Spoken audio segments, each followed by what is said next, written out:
Okay, I just wanted to show you this one here.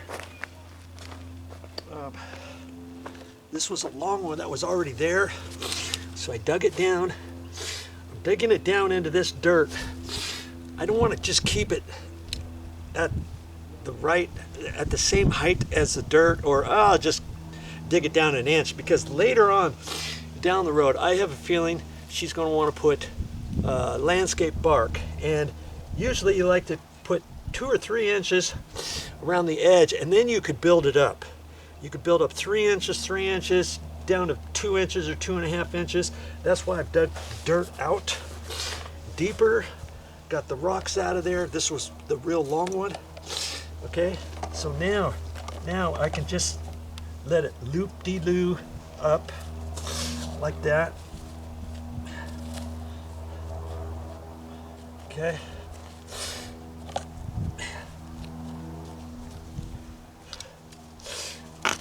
Knowing later on she can dig this dirt down a little bit without having to mess with the drip irrigation pipe.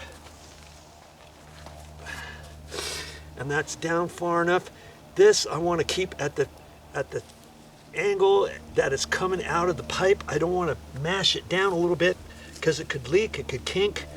I'm just putting a little bit extra dirt under that, having it come up and then swoop down. See, now I can get it to go down.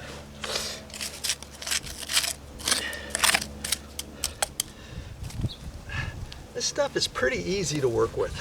Very simple to do.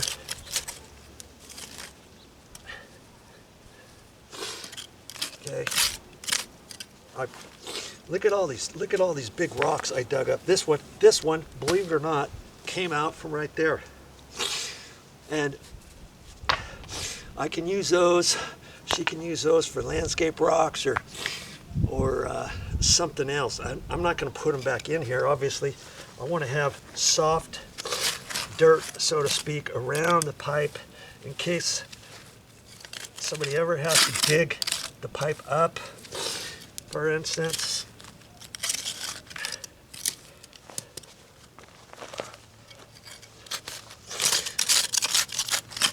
Okay.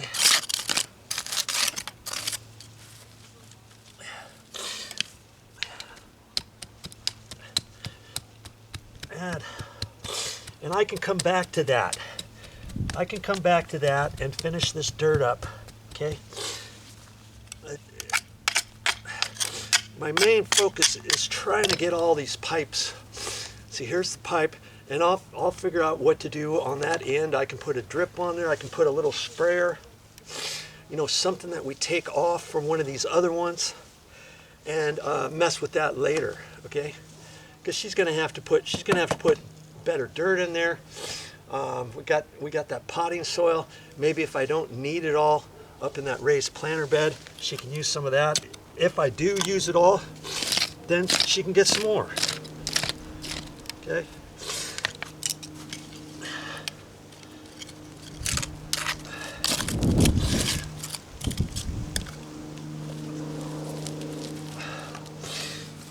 All right. So that's how I'm gonna do. That's how I'm gonna do the next one. Her next planter over here.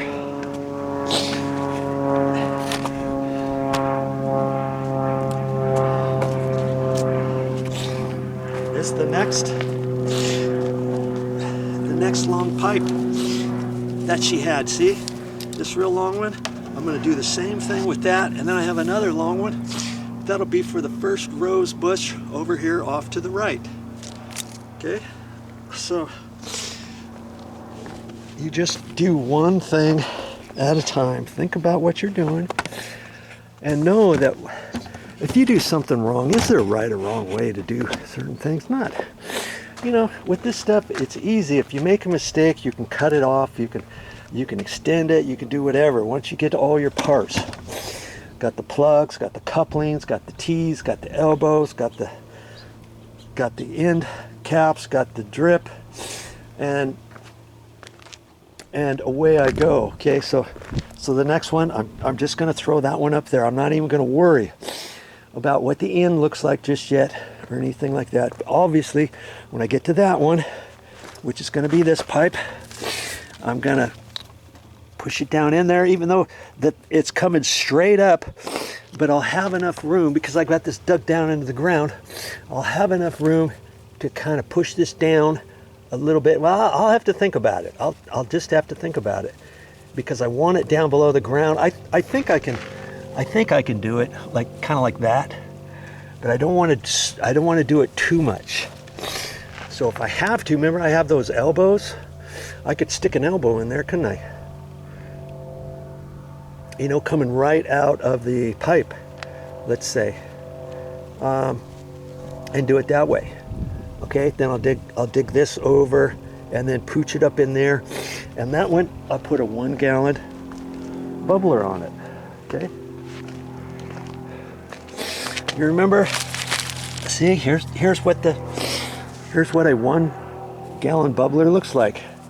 That's the end you put on the pipe, and then the water drips out of that end. Okay. Simple. Well, that's all I have for this time, but I'll be back with more videos. I hope you learned something on this video.